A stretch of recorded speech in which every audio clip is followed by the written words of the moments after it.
Hello there. Right, another one is I've been asked about the pop cans I use. If you excuse me, because I've got my phone balanced on the shelf here. I make mine out of the old beer cans, Coke cans, whatever, but I do it in the trangia style.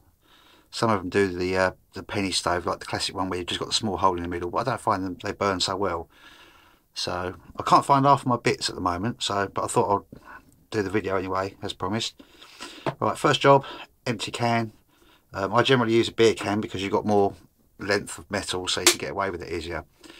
I make a mark all the way around it, as you can see. How I use that is I put the can down, I use a tobacco tin, and then I rest my Sharpie on top of the can, put it against it, round and round and round, so you end up with a nice even line.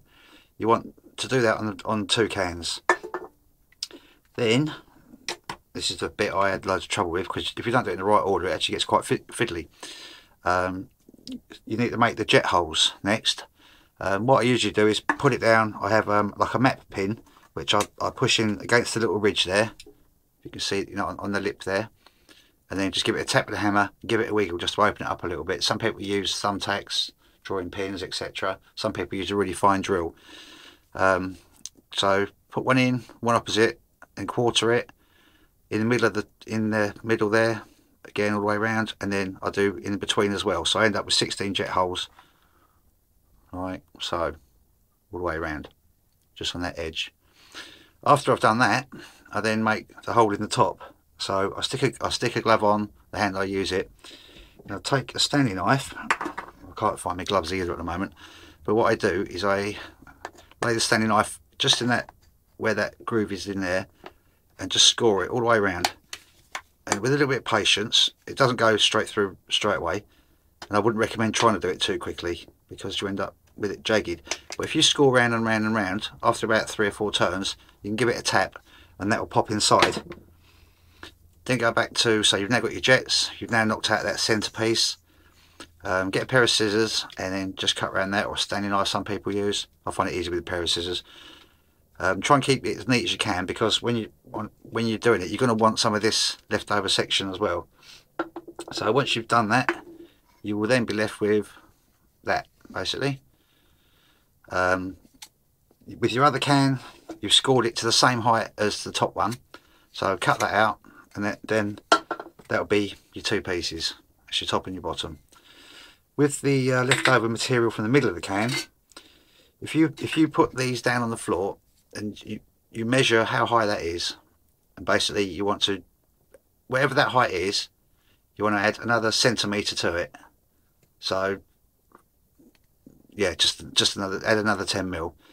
Cut the strip at the middle metal you've got left over. Just cut a long strip with an extra 10mm from that distance, whatever that is, because you can make these as, I don't know, as tall as narrow as you want. But I mean, as I say, I use a tobacco tin, and when I fill this up, it gives me about 20 minutes to half an hour burn time. So you cut your long strip. Then what I do as a guide, I roll the metal up, and then you want it to sit inside that cup like that. And then once you're happy with it, what I do is I get a stapler and just pop a couple of staples in it, just hold it all together. On the bottom, on the part that's going to go at the bottom, you need to cut a couple of notches in it for the fuel. So when it's in the bottom and you fill it, the fuel will seep out into the reservoir around the outside. So that's nice and simple. With this part, the hardest part is getting the things to go together.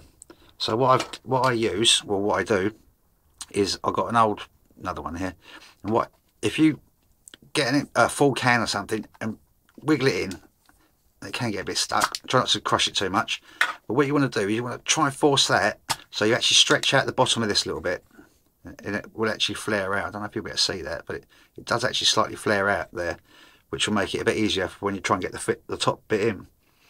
So to put the thing together, make sure your fuel vents opening into downwards, pop that in, get the lid, and then I know this is going to work because I've got the video camera on.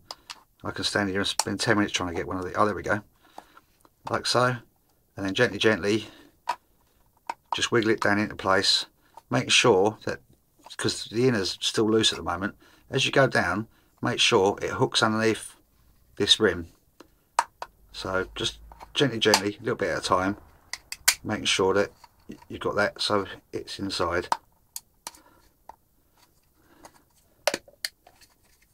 He says, like I say, just a case of tweaking it, you know. You can't, don't try and rush it, because I have tried rushing these things and you end up with bent up cans. And that's why I do it in this order, because some people tell you, you know, cut it first, then do the holes, and then do this and do that. But I find if you do start with an intact can, do all the work to that, then cut it, because otherwise, if it's a bit flimsy, it'll collapse on you and you have to start all over again. And I'll tell you what, that's really annoying when you just stood there for about sort of 10-15 minutes. But yeah, just squeeze it all together and that'll be your pop can stove. So that's all there is to them, really.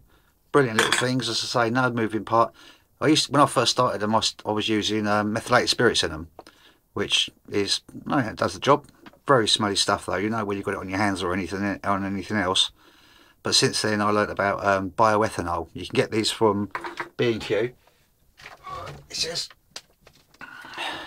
there we go, bottle of bioethanol. That's 2 litres of the stuff. I was paying, I think it was about £3.95 for 500 millilitres of methylated spirits. You can get 2 litres of ethanol from B&Q. It's sort of where they keep it down by the white spirits and whatnot now. And that's, I think that's £5, just under £5. So it's a quarter of the price. Works just as well. It's a lot cleaner, doesn't smell. Brilliant stuff. So you just pour it in the centre well. After a couple of minutes, I mean, when I'm out in the sticks, I just get a piece of twig, dip it in the fuel, light the twig, or you can just drop sparks into it, it'll light up. And then after a couple of minutes, you'll see the jet starting to form. Put it inside your little cooker, windshield or whatever, pan on top, and make yourself a tea, beans on toast. Well, I ain't going to make toast with one of them, but yeah, just knock it out. And brilliant little things, no moving part. Should you lose it, crush it, break it or anything, this costs you 10-15 minutes of your time and a bit of scrap metal. So excellent things, can't rate them enough. So you know who you are. I hope that helps. Cheers.